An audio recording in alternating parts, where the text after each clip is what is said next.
Shalom semuanya. Welcome to online service Image Batam. Nah, kita sudah berada di minggu keempat di bulan Agustus nih. Ya, nih teman-teman, minggu keempat kita akan mempelajari tentang aku menang karena Tuhan. Nah, tanpa berlama-lama lagi karena sudah jam 5:30 sore, mari kita semua beribadah. Dan sebelum kita beribadah, aku sama Kevin minta untuk kalian semua fokus kepada Tuhan, matikan HP kalian. Dan sebelum kita mendengarkan firman Tuhan, kami berdua mau mengajak kalian untuk memuji dan memuliakan nama Tuhan bersama-sama. Oke teman-teman semua, let's worship God. Hai teman-teman, selamat hari Minggu. Kita akan memuji dan memuliakan nama Tuhan. Kita katakan Tuhan terbang. Woo!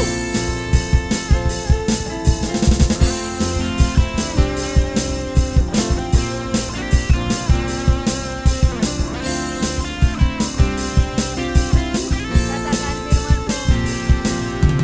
Firman-Mu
kami akan memuji-Mu lebih lagi Tuhan Yesus. Siapkan hati kami, siapkan pikiran kami Tuhan untuk fokus kepadamu Bapa. Terima kasih Tuhan Yesus.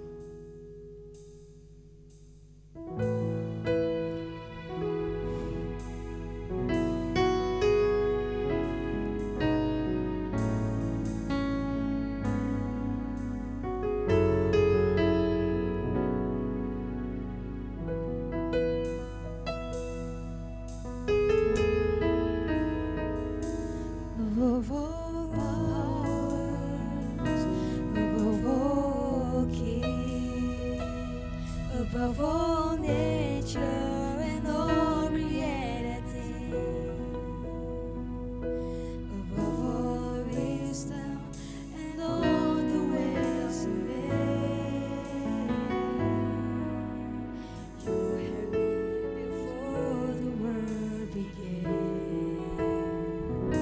Above all kingdoms, above all thrones, above all wonder the world has ever known. Yes, Tuhan. Above all wealth and treasures of the earth,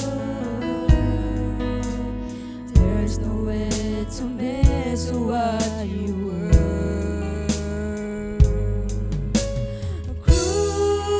Crucified, left behind the stone, you live to die, rejected and alone like a rose, trampled from the ground. You took the fall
Shalom teman-teman Image dimanapun kalian berada saat ini. Saya percaya kita semua dalam keadaan sehat dan diberkati oleh Tuhan. Senang rasanya bisa kembali membawakan firman Tuhan kepada teman-teman semua. Sebelum kita belajar akan firman Tuhan, mari kita mempersiapkan hati dan pikiran kita berdoa kepada Tuhan. Terima kasih Bapa untuk berkat-Mu dan perlindungan yang Engkau berikan buat kami. Dan terima kasih untuk waktu yang indah ini untuk kami bisa belajar akan firman-Mu ya Bapa. Biar Engkau membuka hati dan pikiran kami, sehingga kami dapat menangkap dan mengerti akan firman-Mu dan menjadikannya rema dalam kehidupan kami.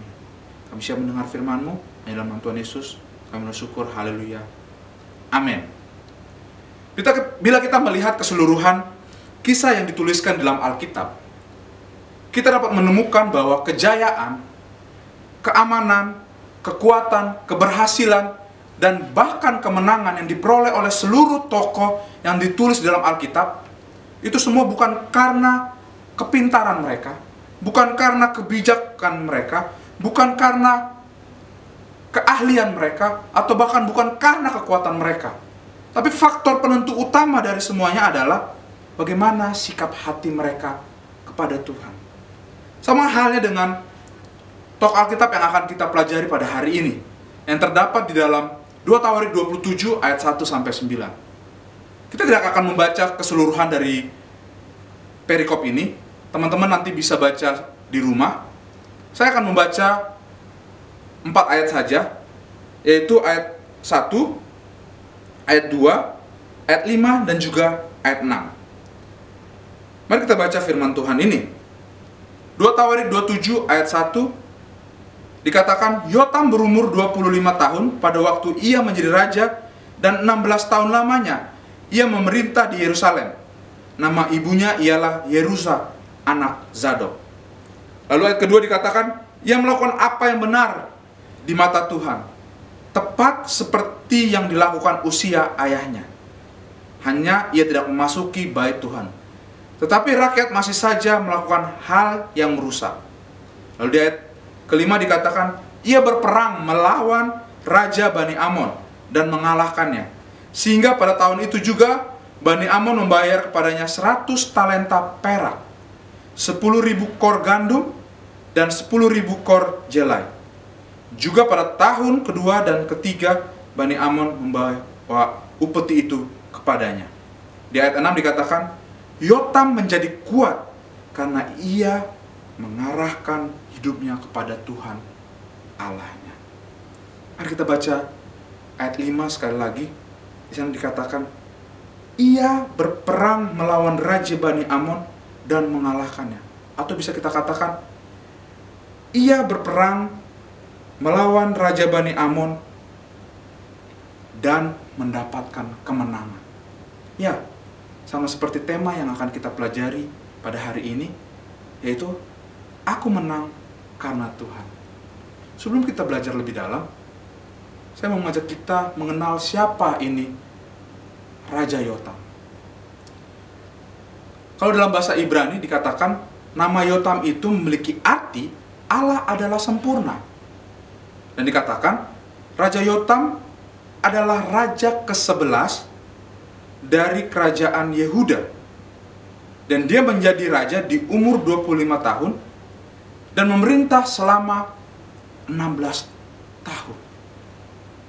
Dia memerintah selama 16 tahun. Bukan waktu yang singkat. Dan dalam masa pemerintahannya, dia banyak melakukan hal-hal yang luar biasa. Khususnya bagi perekonomian dan juga kemiliteran dari kerajaan Yehuda.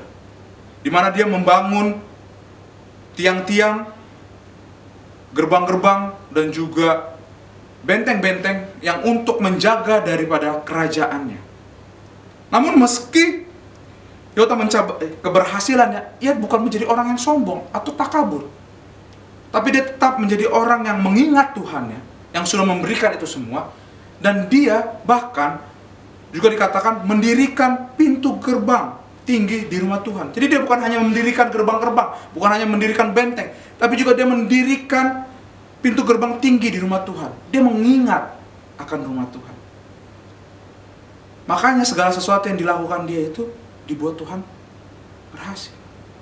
Bahkan dikatakan Allah menyertai dia sehingga dia bisa mengalahkan kerajaan Bani Amon. dan kerajaannya mengalami kedamaian.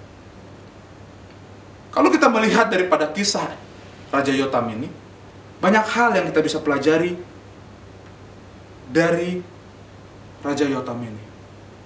Namun, pada saat ini saya hanya akan menyampaikan 3 pelajaran buat kita. Bagaimana kita bisa juga meraih kemenangan seperti yang dialami oleh Raja Yotam tadi. Bahkan dikatakan Raja Yotam bukan hanya menerima kemenangan dari Tuhan, tapi dia juga menerima berkat dari Tuhan, yaitu melalui kerajaan Bani Amun. Ya, di mana Bani Amun akhirnya membayar upeti kepada mereka. Bukan upeti yang sedikit, tapi upeti yang banyak. Bukan hanya 1 tahun, tapi dikatakan tahun kedua dan tahun ketiga. Jadi saat ini, biar kita juga bisa memperoleh kemenangan yang berasal daripada Tuhan, saya mau kita belajar akan 3 hal ini. Yaitu yang pertama, melakukan yang benar. Dikatakan dalam 2 Tawarik 27, khususnya di ayat 2a, dikatakan di sana, ia melakukan apa yang benar di mata Tuhan, tepat seperti yang dilakukan Usia ayahnya. Dia tetap melakukan hal yang benar, seperti yang dilakukan ayahnya. Bukan hanya melakukan hal benar, tapi dia tetap setia seperti apa yang ayahnya lakukan. Dia tetap setia terhadap iman yang dipegang oleh ayahnya, yaitu Raja Usia. Minggu lalu teman-teman sudah belajar siapa ini Raja Usia dan bagaimana ketaatannya kepada Tuhan. Dan itu diwariskan kepada Raja Yotam. Bahkan dikatakan Yotam tetap mengingatnya. Dan bahkan dikatakan Yotam melakukan hal itu seperti yang ayahnya lakukan. Namun dikatakan di ayat itu juga, di saat dia sudah melakukan hal yang benar pun, dan dia sudah setia terhadap iman daripada ayahnya, dikatakan rakyatnya tetap melakukan hal yang tidak benar. Ada kalanya kita juga menghadapi keadaan seperti ini. Ada kalanya kita sudah melakukan hal yang benar, tapi orang-orang sekitar kita kok tidak melakukan hal yang benar. Ada kalanya pada saat kita berkumpul dengan teman-teman kita, kita sudah menjadi pribadi yang lebih baik dengan kita melakukan hal yang benar, tapi teman-teman kita tetap melakukan hal-hal yang tidak benar, yang tidak sesuai dengan apa yang disukai oleh Tuhan. Tapi perlu kita ingat, dan kita perlu belajar dari Raja Yotam. Dia bukan hanya melakukan hal yang benar dan setia kepada iman daripada orang tuanya atau ayahnya, Raja Usia, tapi dia juga tidak memaksakan apa yang dia imani, apa yang dia lakukan kepada rakyatnya. Padahal kalau kita bisa katakan, dia punya wewenang untuk bisa memerintahkan seluruh rakyatnya untuk melakukan apa seperti yang dia lakukan. Apalagi yang dilakukan dia ini benar. Tapi dia tidak melakukan itu. Terlebih dia harus melakukan itu, dia memilih untuk memberikan contoh kepada rakyatnya. Iya, dengan dia melakukan hal yang benar, dia mencontohkan itu kepada rakyatnya. Bukankah hal itu yang lebih mudah dalam kita mengajar orang atau mengajak orang untuk bisa hidup lebih baik? Yaitu dengan mencontohkannya. Bagaimana kita bisa mengajak orang untuk bisa sukses dalam usaha, tapi kita tidak pernah memiliki usaha? Bagaimana kita bisa mengajak orang untuk bisa sukses masuk atau mengikuti ujian masuk daripada perguruan tinggi, kalau kita saja dilihat mereka tidak pernah belajar atau tidak pernah mengulang pelajaran-pelajaran untuk bisa mengikuti ujian tersebut? Bagaimana kita bisa mengajak orang lain untuk mereka bisa ikut pelayanan sama seperti ikut pelayanan kalau kita tidak pernah melakukan pelayanan juga? Jadi hal yang paling benar adalah kita harus mencontohkan kepada orang lain. Yaitu dengan cara kita pertama melakukan hal yang benar, maka orang lain akan mencontoh kita. Bukankah kita juga senang mencontoh tingkah laku daripada orang tua kita? Khususnya pada saat kita masih kecil. Saya melihat anak saya saat ini, anak saya berusia 3 tahun, dan dia suka memperhatikan hal sekitarnya. Baik apa yang kami lakukan, ataupun keadaan-keadaan yang ada di sekitarnya dia. Jadi kami sangat berhati-hati dalam bertindak, berkata-kata di depan anak kami. Karena dia cepat sekali menangkap apa yang kita lakukan. Jadi, biarlah kita tetap melakukan hal yang benar dan tetap setia kepada iman kita. Namun juga kita tidak lupa untuk bisa memberikan contoh kepada orang lain. Lalu yang kedua, apa sih yang bisa kita pelajari dari Raja Yotam? Yang kedua, yaitu menghormati Tuhan. Atau tidak sombong. Kenapa saya katakan seperti itu? Dalam firman Tuhan di 2 Tawarik 27 ayat 2b dikatakan, hanya ia tidak memasuki bait Tuhan seperti ayahnya. Kenapa atau apa maksud daripada ayat ini? Saya mengajak kita kembali mengingat tentang khotbah yang disampaikan oleh Abang Jack minggu lalu tentang Raja Uzia, di mana dikatakan Raja Uzia adalah raja yang takut akan Tuhan, dan dia juga diberikan keberhasilan oleh Tuhan.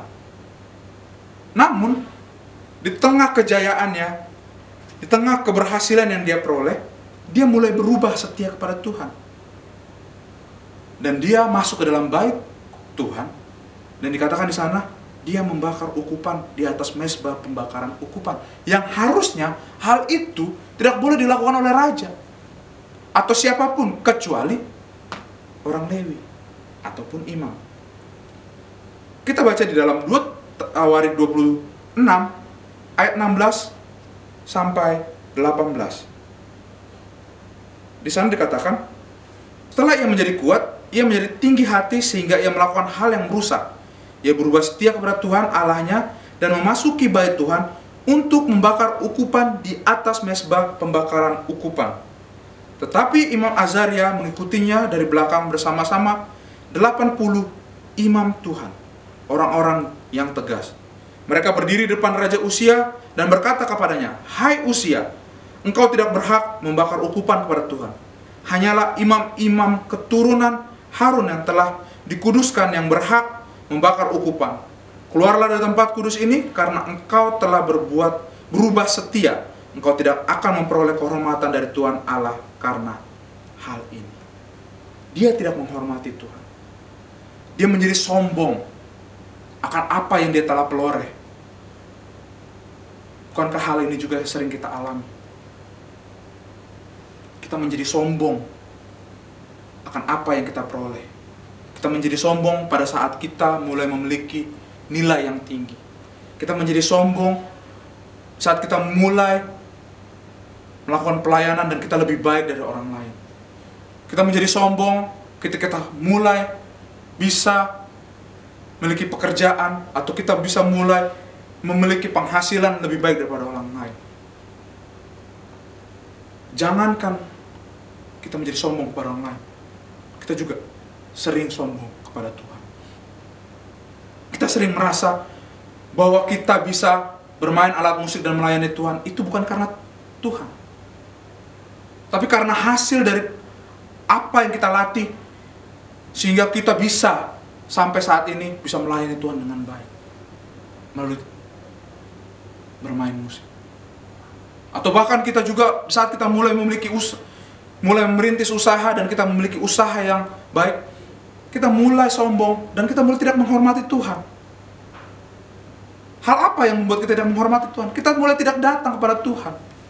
Dan bahkan pada saat kita datang pun, kita datang dengan hati yang salah. Kita datang dengan cara yang salah kepada Tuhan. Sama seperti Raja Uzia yang dilakukan. Tapi Raja Yotam tidak melakukan itu. Dia menjauhi itu. Dia menghormati Tuhan. Dan dia tidak sombong. Kita perlu ini. Kita perlu menghormati Tuhan kita. Karena dikatakan tadi, Di ayat 18, di 2 Tawarik 26 ayat 18, apa yang diterima oleh Raja Uzia ketika dia tidak menghormati Tuhan? Engkau tidak akan memperoleh kehormatan dari Tuhan Allah karena hal ini. Segala kehormatan yang kita peroleh, segala keberhasilan yang kita peroleh, segala kemenangan yang kita peroleh, segala kemahiran yang kita peroleh, pada saat kita mulai sombong dan kita mulai merasa bahwa itu karena kita, bukan karena Tuhan, dan kita mulai tidak menghormati Tuhan, maka apa yang akan terjadi pada kita? Tuhan akan mengangkat itu daripada kita. Tuhan akan mengangkat kehormatan itu daripada kita. Jadi biarlah kita seperti Raja Yotam yang tetap menghormati Tuhan dan menjauhkan kesombongan dari hidupnya.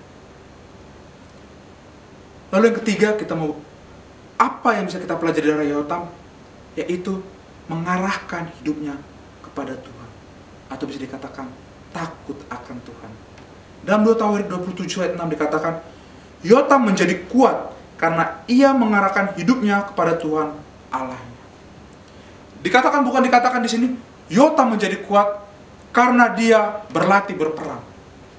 Yotam menjadi kuat karena dia fitness. Yotam menjadi kuat karena dia workout. Yotam menjadi kuat karena dia banyak makan. Yotam menjadi kuat karena dia bela diri. Tapi dikatakan apa? Yotam menjadi kuat karena ia mengarahkan hidupnya kepada Tuhan Allahnya. Kita bisa sampai saat ini, kita bisa hebat dalam pelayanan kita bisa menjadi kuat dalam kehidupan kita, dalam menghadapi pencobaan hidup yang kita hadapi. Itu semua bukan karena kita. Bukan karena kita yang hebat, bukan karena kita yang sudah melewati itu semua, memiliki pengalaman yang lebih banyak, bukan. Tapi karena kita menghidup, harusnya karena kita mengarahkan hidup kita kepada Tuhan, sehingga Tuhan yang menolong kita untuk melewati itu semua. Mengarahkan hidup kepada Tuhan, takut akan Tuhan, di mana dia mengingat Tuhannya dengan membangun pintu gerbang Tuhan. Dia tetap fokus dan mengarahkan hidupnya pada Tuhan. Dia tidak melupakan di saat dia jaya, di saat dia mulai hebat, dia tidak melupakan. Mari teman-teman, saya mengajak kita semua agar kita bisa menjadi pribadi-pribadi pemenang dan meraih kemenangan seperti yang Raja Yotam raih dalam hidupnya. Dia meraih itu di usia mudanya. Dan saya percaya kita juga bisa meraih itu di usia muda kita. Bagaimana caranya? Dengan kita melakukan ketiga hal yang tadi sudah kita pelajari. Yaitu, yang pertama, kita melakukan hal yang benar. Kita tetap setia terhadap apa yang kita imani saat ini. Kita tetap setia kepada Tuhan kita. Lalu yang kedua, kita menghormati Tuhan kita. Kita tidak perlu sombong akan apa yang sudah kita raih. Karena dikatakan tadi, Tuhan dapat mengambil itu semua. Kehormatan yang kita peroleh, keberhasilan yang kita peroleh, Tuhan dapat ambil itu semua bila kita tidak menghormati Dia. Bila kita sombong dalam kehidupan kita. Lalu yang ketiga, mengarahkan hidup kita kepada Tuhan. Dengan cara bagaimana? Tetap takut akan Dia. Bagaimana caranya kita takut akan Dia? Dengan menuruti setiap perintahnya. Di mana kita dapat tahu perintahnya? Kita bisa membacanya dalam firman Tuhan. Di sana kita akan melihat apa yang Tuhan mau kita lakukan dalam kehidupan kita. Dengan kita melakukan ketiga hal ini, saya percaya semua dari kita akan memperoleh kemenangan dalam kehidupannya. Bukan kemenangan oleh karena kekuatan kita, tapi oleh karena Tuhan yang ada bersama-sama dengan kita. Tuhan Yesus memberkati kita semua. Mari kita sama-sama berdoa. Terima kasih Tuhan Yesus. Kami sudah belajar firman-Mu. Kami mau menjadi pribadi-pribadi pemenang Tuhan. Bukan karena kuat kami. Bukan karena kebolehan kami. Tapi oleh karena Engkau Tuhan. Kami mau tetap melakukan hal yang benar dalam kehidupan kami. Kami tetap mau menghormati Engkau sebagai Tuhan kami. Dan tidak mau sombong, Bapa. Dan bahkan kami tetap menghadapkan hidup kami hanya kepadamu. Takut akan Engkau. Dan melakukan segala perintah-Mu dalam kehidupan kami. Ajar kami Tuhan. Ingatkan kami terus Tuhan. sehingga kami Tuhan menjadi orang-orang yang layak di hadapan. Berkati anak-anak muda ini Tuhan. Hamba percaya anak-anak muda ini akan menjadi anak-anak yang hebat dan juga menjadi tiang dan juga menjadi terang, bahkan berkat bagi orang-orang sekitar mereka. Berkati mereka dalam segala cita-cita mereka. Berkati mereka dalam masa depan mereka. Masa depan yang terbaik Tuhan berikan buat mereka. Terima kasih Bapa. Dalam nama Tuhan Yesus, kami sudah mendengar firman-Mu. Haleluya. Amin. Hai teman-teman semuanya. Nah, kembali lagi nih bersama kita berdua.